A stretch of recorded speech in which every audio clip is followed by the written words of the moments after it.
Cher Modibo Diarra, bonjour. Bonjour. Que répondez-vous à ceux qui disent que vous avez plus convaincu comme ingénieur de la NASA que comme Premier ministre et que vous avez plus réussi sur la planète Mars que sur la planète Terre?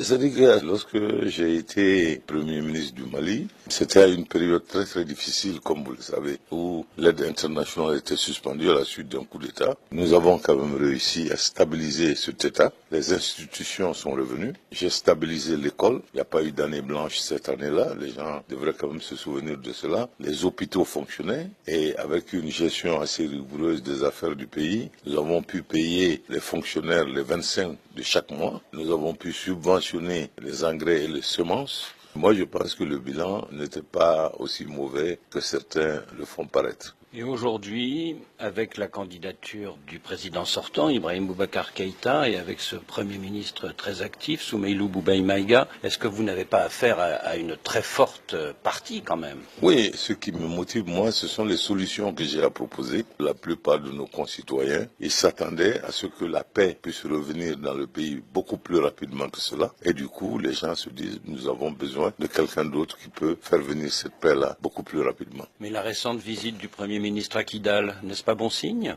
Oui, c'est un bon signe, mais ce que les gens veulent, c'est de vrais résultats. On voit au contraire que l'insécurité est en train de se généraliser et de se déplacer vers le centre du pays. Et quelle est votre solution pour amener la paix dans le centre du pays? Je pense qu'il nous faut trouver des équilibres et des couloirs qui permettraient aux agriculteurs et aux éleveurs d'amoindrir les chances de conflit entre ces deux groupes. Principale cible de ces violences dans le centre, la communauté Peul, et les Nations Unies viennent d'affirmer que le 19 mai dernier, les militaires maliens ont sommairement exécuté 12 civils au marché de bétail de Boulkessi. Je viens de lire ça avec beaucoup de choc. Il faut quand même remercier aussi sur ce plan-là le ministre de la Défense qui a pu immédiatement prendre les mesures qu'il fallait pour d'abord diligenter des enquêtes et dire que des mesures seront prises pour que les coupables puissent être punis dans l'armée, identifiés et punis. Et ça, c'est une première pour que de tels excès puissent être évités par le futur. Il y a beaucoup de candidats dans l'opposition, à commencer par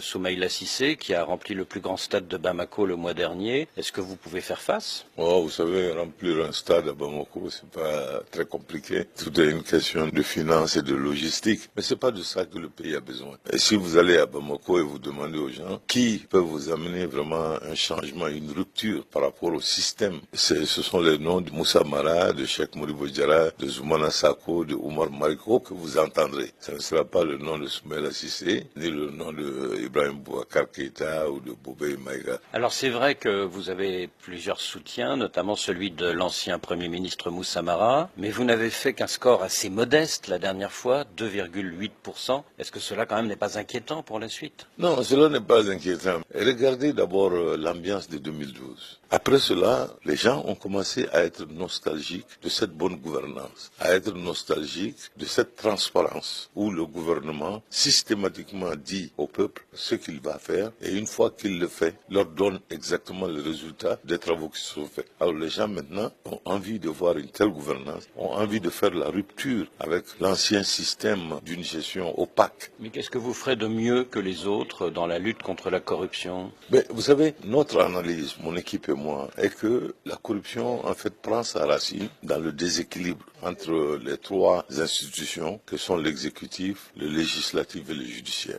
Dans notre système, l'exécutif est beaucoup trop puissant, de sorte que toute personne qui est proche de cet exécutif, automatiquement peut, à travers un trafic d'influence extraordinaire, biaiser tout. Donc il faut rééquilibrer? Il faut rééquilibrer ses pouvoirs et donner à chacun de ses pouvoirs suffisamment de poids pour pouvoir jouer son rôle d'arbitre et de surveillant et de contrôle. Si nous faisons cela, vous allez voir que l'impunité va disparaître. Une deuxième étape, c'est de mettre en place, à mon avis, qui est une solution très simple, de mettre en place des contrôles beaucoup plus réguliers. Au lieu d'avoir un bureau du vérificateur qui peut-être va vérifier les comptes des différentes organisations une ou deux fois l'année et des fois une fois tous les 2 ou 3 ans. Au lieu de ça, si nous prenons même de façon temporaire des jeunes qui sont formés pour être des vérificateurs adjoints en quantité suffisante et que nous les mettions gestion au niveau de l'État décentralisé, de façon à ce que, de façon continue, on puisse procéder à des contrôles. Je pense que cela peut nous permettre, chaque fois qu'il y a des dérives, d'attraper ces dérives-là, de les arrêter avant que ça ne soit colossal. Donc, ça peut être une solution immédiatement applicable et qui va me permettre en même temps de faire d'une pierre deux coups. J'ai 74 000 jeunes diplômés sans emploi.